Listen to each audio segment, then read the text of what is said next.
Hello, good morning po sa lahat ng aming mga followers sa buong Pilipinas, sa Luzon, Visayas at Mindanao. Assalamualaikum warahmatullahi wabarakatuh sa lahat ng ating mga kabangsa dito sa Lanao del Sur. Shoutout po pala sa client natin na nag-abil sa atin ng full package, si Sir Jimmy Di Patuan. Nag-abil po siya ng isang window machine, isang Microtech Hex, isang Starlink kit at saka Starlink Ethernet adapter.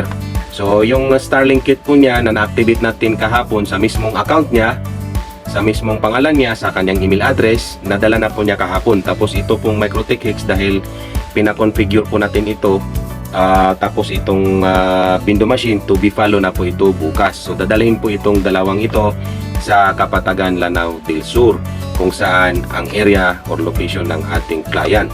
So itong pagko-configure po sa ating Microtech Hex GR3, mayroon po yung latest version, no, para sa ating mga Starlink na nakukuha or na-order sa ating kaibigan na si Sir Ronel Villagracia at sa kanyang pinsan na si Sir Richmond Villagracia. Magpinsan po ito, mag-utol po itong dalawang ito.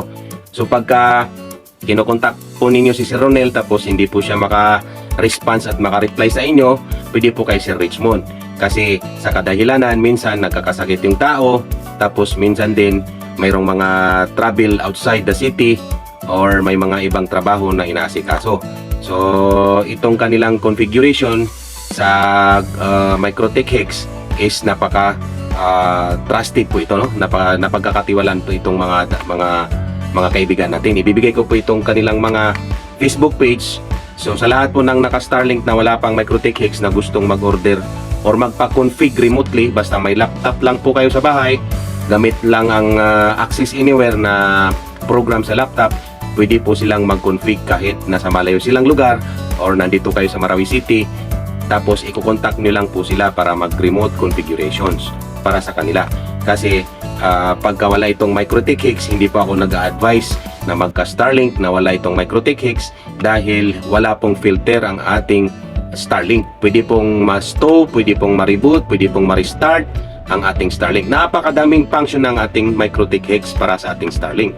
Anti-torrenting, bandwidth management, game priority, anti-ISP detect. Napakadami po ng kanyang function nitong Microtech Hex.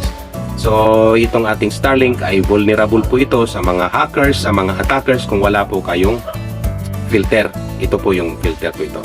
So i-contact nyo lang po sila, itong mag-utol, si Sir Richmond at saka si Sir Ronel Villagracia. So patuloy po tayo. Mayroon pong nag-ask sa atin kung ano po ba ang difference between the brand new at saka refurbished na Starlink. Itong sa likod ko po ay nakaseal po yan. Yan po ay isang brand new na Starlink. Ang brand new Starlink, non-activated po yan. So pag chinek mo yung kit number niya sa kanilang website, hindi po yan registered. Hindi rin po naka-registered yan sa email. So maraming mga hindi alam itong paano ba malalaman na ang isang Starlink ay refurbished. Ang refurbished Starlink po, unang-una, naka-register po yan or pre-activated na po yan. So halimbawa, may nagbenta sa akin ng Starlink, paano ko ba malalaman na isang refurbished?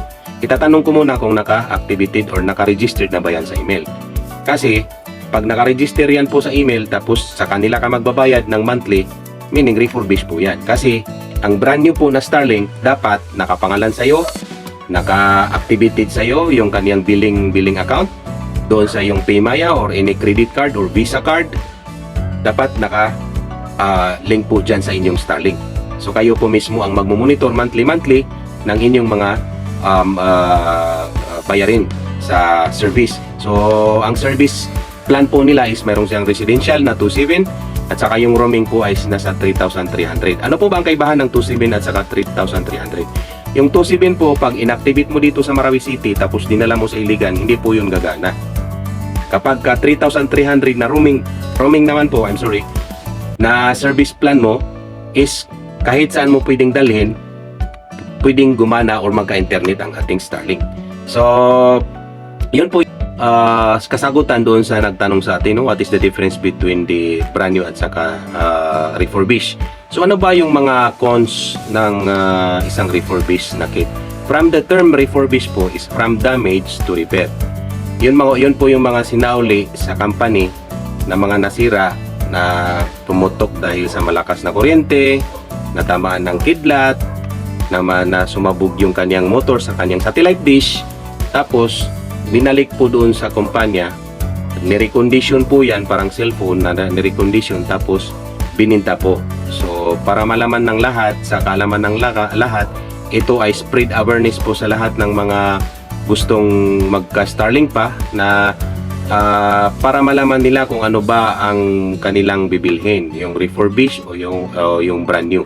Yung refurbish naman po, yan po yung same warranty po sila ng brand new. 1 year po yung warranty, no?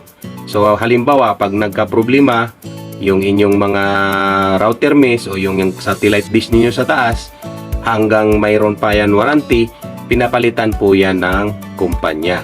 So kapag yung email address is hindi naka-register po sa inyo, pag nagka-problema yung mga unit ninyo, tapos hindi nyo po mako-complain or magsasubmit sa ticket sa customer services or sa support nila kung hindi sa inyo ang email address. Dapat talaga naka-register po yung email address ninyo, para kung mayroon pa po kayong problema regarding sa mga hardware ng unit ninyo, pwede kayong magreklamo sa customer service or sa support.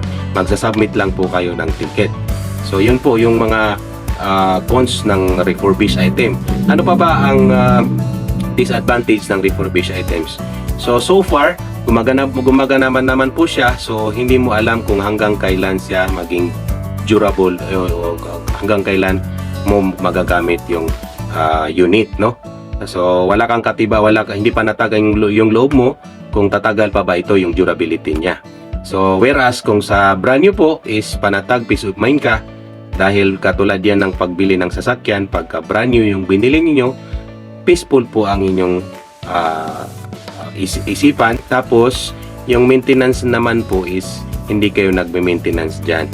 So yun lang po. Maraming salamat sa ating mga followers. Paki-share, follow, at saka paki-comment na lang po kung ano yung gusto nyong malaman, at saka sa mga next vlog natin, para makatulong tayo sa ating mga kababayan kung paano malaman ang brand new at saka refurbish. Maraming salamat. Have a nice day.